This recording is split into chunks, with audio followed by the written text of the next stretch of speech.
Alright, so here's a lesson. I use a butane torch. Alright, so I'll start it up. You can use an electric one if you want. But I like these because they're portable. I can take them anywhere I want. I'm not attached to anything. So here's your solder, right? What I usually like to do is I usually double it up. Like this. So you have more surface area.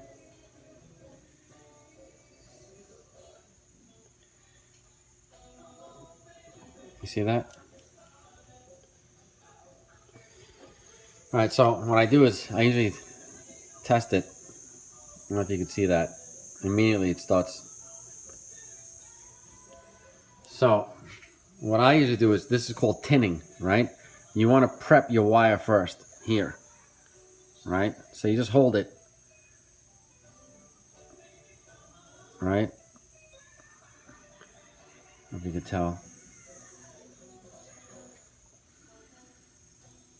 I don't know if you could tell by that, but that's tinned already, right? So now there's material on here, right? So I don't know if you could tell. When it's hot, it's shiny. When it gets cool and it dries, it gets dull. So I'll try to do this with one hand if I can. So I'm going to tin this side also.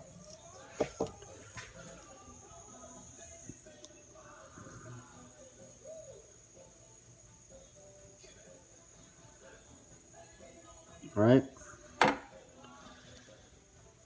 We'll just trim it.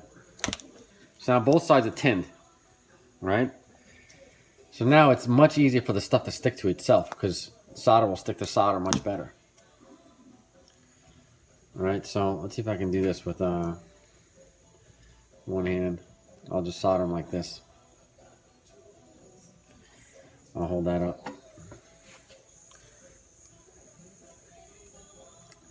So the key to this whole thing is heat.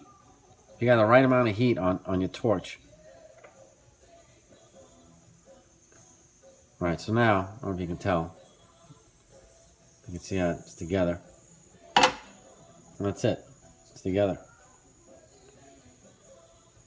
Right, so it's all about the heat. So if you use an electric one, just make sure that it's up to snuff. And then just test it. Like, you see how, I don't know if you can see that. Like it's melting it instantly because of the heat. Right? Can you see that? And when you do it pretty quick. You know, like you touch it, you see it like change to shininess. That means it's ready to be, you know, it's ready to be broken down as far as the soldering point, the boiling point. You touch it, you solder it, and then you're good.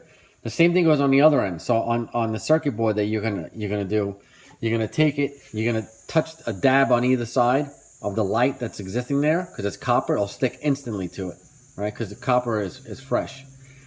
You put a little dab, like a size of I want to say like a pinhead, right? And then you take your wire that you strip back. Just you only need a little bit. And then you just solder it, you touch it to it, you pull up the solder going off, and it'll stick to it. So, if you have any questions, let me know.